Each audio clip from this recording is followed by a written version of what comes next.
ఓం గం గణపతయే నమః. స్వర్ణలక్ష్మి నమస్తే అస్తు. పరబ్రహ్మ స్వరూపిణి రాజ్యం దేహి ధనం దేహి సర్వకామాంచ దేహి మే.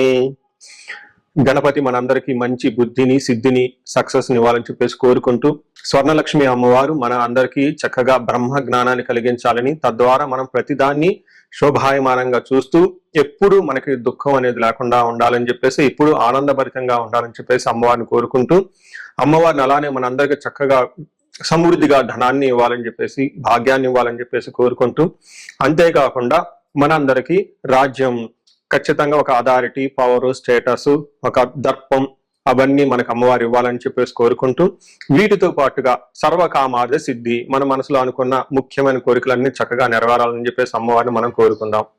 సో మనం జులై మంత్ రాశి ఫలాల గురించి మాట్లాడుకుంటున్నాం కాబట్టి, జులై మంత్ చాలా ముఖ్యమైన అనేక రకాలైన విశిష్టతతో కూడుకొని ఉంది. ఇందులో మనం కొన్ని ముఖ్యంగా చర్చించుకుందాం. ఒకటి, ఈ మాసం వచ్చేటప్పటికి ఫస్ట్ 15 days నిజ జ్యేష్ఠ మాసంతో ఉంటుంది, తర్వాత ఆషాఢ మాసంతో ఉంటుంది. ఈ జ్యేష్ఠ మాసంలో చాలా వరకు పెళ్లిళ్ళు, ముఖ్యమైన కార్యక్రమాలు ఉన్నాయి. వీటితో పాటుగా ఎప్పుడైతే ఆషాఢ మాసం స్టార్ట్ అవుతుందో ఇందులో చాలా చాలా ముఖ్యమైన పనులు అయితే ఖచ్చితంగా ఉన్నాయండి. ఒకటి మనం చూసుకుంటే గురుమూఢం స్టార్ట్ అవుతుంది. ఎప్పుడైతే గురుమూఢం స్టార్ట్ అవుతుందో, ఈ గురుమూఢం మనకి జూలై 15 నుంచి ఆగస్టు 13 వరకు ఉంది. ఈ డేట్స్ లో మనకి వివాహాలు కానివ్వండి, గృహ ప్రవేశాలు లాంటి శుభకార్యాలు ఎక్కువగా చేయరు. అది ఒకసారి గమనించవలసిందిగా కోరుతున్నాను. వీటితో పాటుగా మనకి ఇంకొక ముఖ్యమైనది ఏమవుతుందంటే, మనకి దక్షిణాయనం స్టార్ట్ అవుతుంది 17వ తారీఖు నుంచి. అక్కడ నుంచి ఇప్పుడు దాకా ఉన్న ఉత్తరాయణం కంప్లీట్ అయిపోయి దక్షిణాయనం స్టార్ట్ అవుతుందని గమనించాలి. తర్వాత 25వ తారీఖున మనకి తొలేకాదశి స్టార్ట్ అవుతుంది. దానికి ముందుగా చాతుర్మాస వ్రతం అని చెప్పేసి 4 మాసాలు ముఖ్యమైన మాసాలుగా చాతుర్మాస వ్రతం కూడా ఇందులోనే స్టార్ట్ అవుతుంది. ఇంకొకటి లాస్ట్ అండ్ ఫోర్మోస్ట్ ఇంపార్టెంట్, ఈ నెల 26వ తారీఖు నుంచి ఈ 14వ తారీఖు నుంచి 22వ తారీఖు వరకు మనకి చైత్ర మనకి ఆషాఢ నవరాత్రులు అని చెప్తారు. వీటిని ఏమంటారు? గుప్త నవరాత్రులు అంటారు, లేకుంటే వారాహి నవరాత్రులు అని చెప్పేసి చేస్తూ ఉంటారు. ఈ నవరాత్రులు కూడా ఎంతో విశిష్టత కలిగి ఉంది. పర్సనల్ గా ఈ 9 రోజులు నేను కూడా చక్కగా సింపుల్ గా చేస్తాను, పెద్ద పెద్ద హడావుడిగా చేయకుండా. ఇలా చేసుకునే వాళ్ళందరికీ ఎంతో బాగా ఉపయోగకరంగా ఉంటుంది. లాస్ట్ లో ఈ మంత్ మనకి గురు పూర్ణిమతో ఈ మాసం అనేది పూర్తి అవుతుంది. ఇన్ని రకాల విశిష్టత కలిగిన ఈ మాసంలో జ్యోతిష శాస్త్రం ప్రకారంగా కూడాను 3 ముఖ్యమైన గ్రహాలు మారుతూ ఉన్నాయన్నమాట.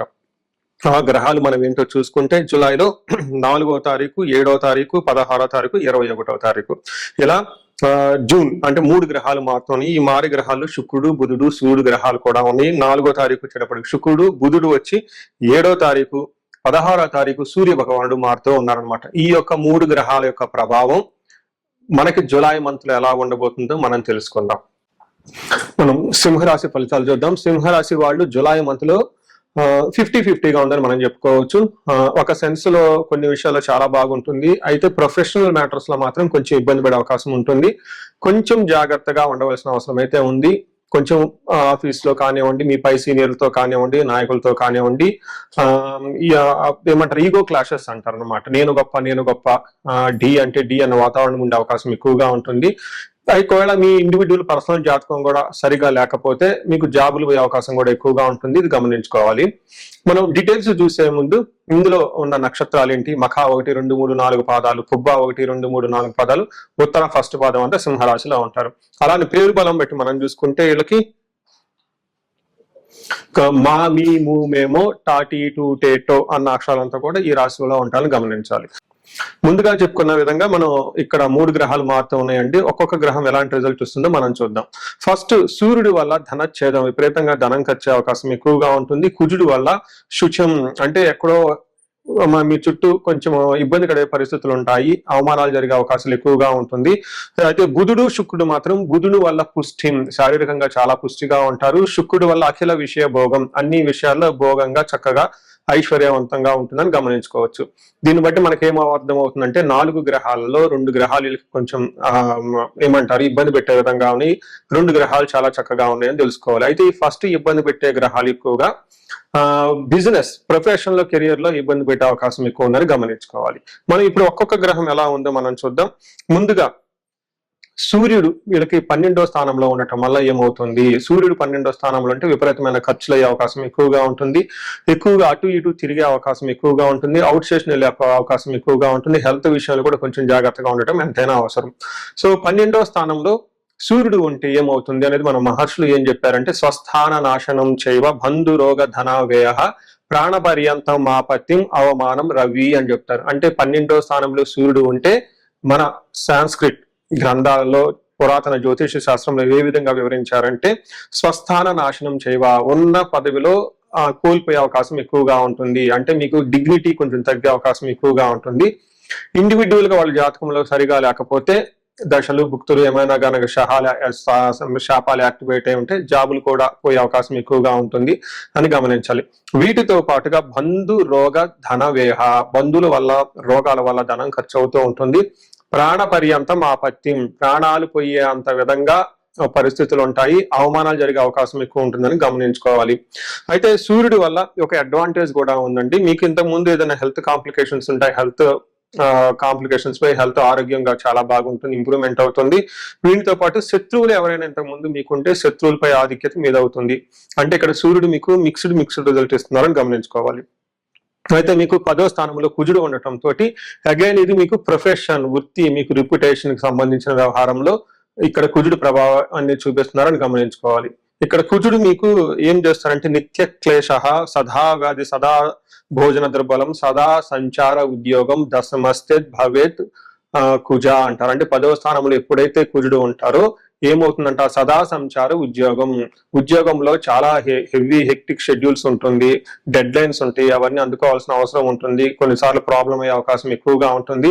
మీ ఆర్గనైజేషన్ లో లేదంటే మీ పై ఉన్న అధికారులు ఇచ్చిన ఏదైతే వాళ్ళు దిశానిర్దేశం చేస్తారో వాటిని మీరు కరెక్ట్ గా అవగాహన చేసుకొని ముందుకు వెళ్ళిపోయే అవకాశం సామర్థ్యత ఉండదు, తద్వారా క్లాషెస్ వచ్చే అవకాశం ఎక్కువగా ఉంటుంది.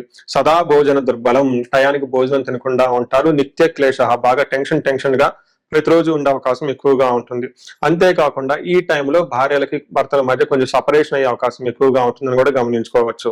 సో ఇప్పుడు చెప్పిన 2 గ్రహాల్లో కుజుడు మాత్రం కొంచెం బాగా ఇబ్బంది పెడుతున్నాడు, సూర్యుడు మిక్స్డ్ గా ఉన్నాడని తెలుసుకోవచ్చు.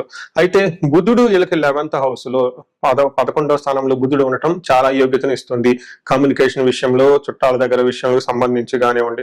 మనకేం చెప్తారంటే, ధనలాభం మనసులో సఖం, బంధు కీర్తి సంతాపం గౌరవము, అంటే బంధు ప్రీతి రథోపేతే అని చెప్తారన్నమాట. అంటే తృప్తికరంగా ఉంటుంది, బంధువులతో బాగుంటుందని మనకి జ్యోతిష శాస్త్రంలో వివరించడం జరిగింది.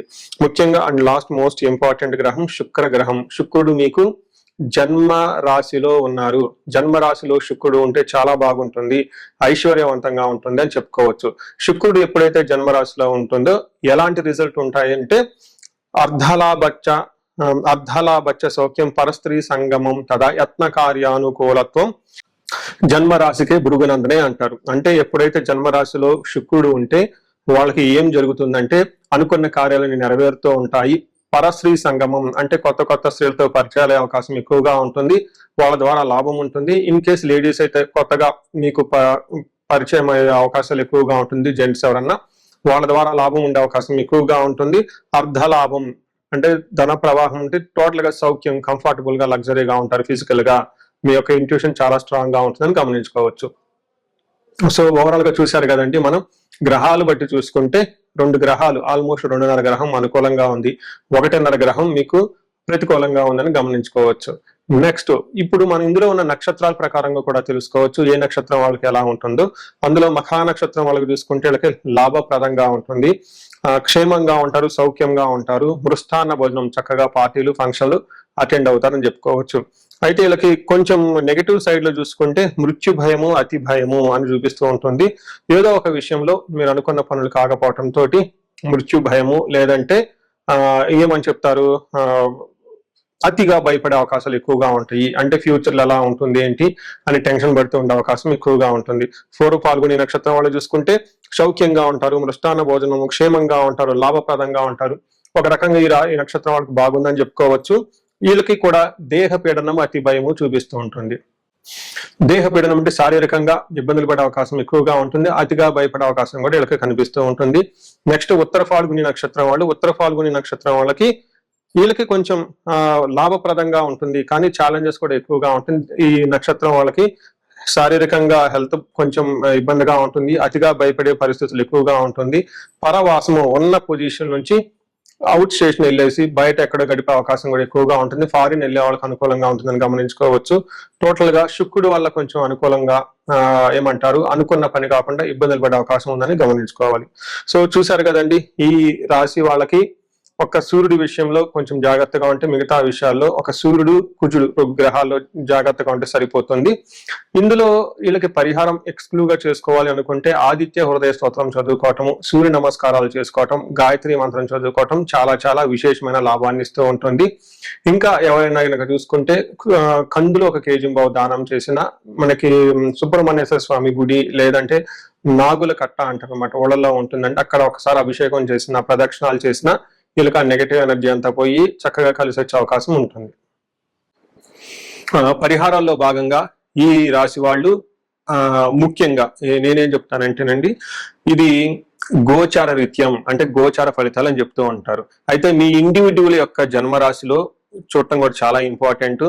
ఈ గోచార రీత్యాలతో పాటు మీకు ఇండివిడ్యువల్ గా ఉన్న దశాభుక్తి ఏంటి, ఏమైనా శాపాలు ఉన్నాయి, ఏమైనా గ్రహ దోషాలు ఉన్నాయో జ్యోతిష శాస్త్రంలో ప్రకారం ఎనాలిసిస్ చేసుకోవడం చాలా ఇంపార్టెంట్.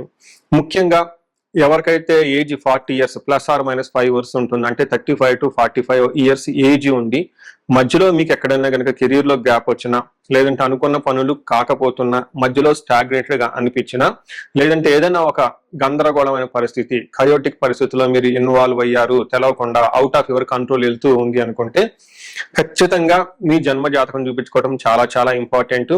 ఎందుకు అంటే మనకు మోడర్న్ సైకాలజీలో మోడర్న్ సైన్స్ లో ఇది మిడ్ లైఫ్ క్రైసిస్ అంటారు.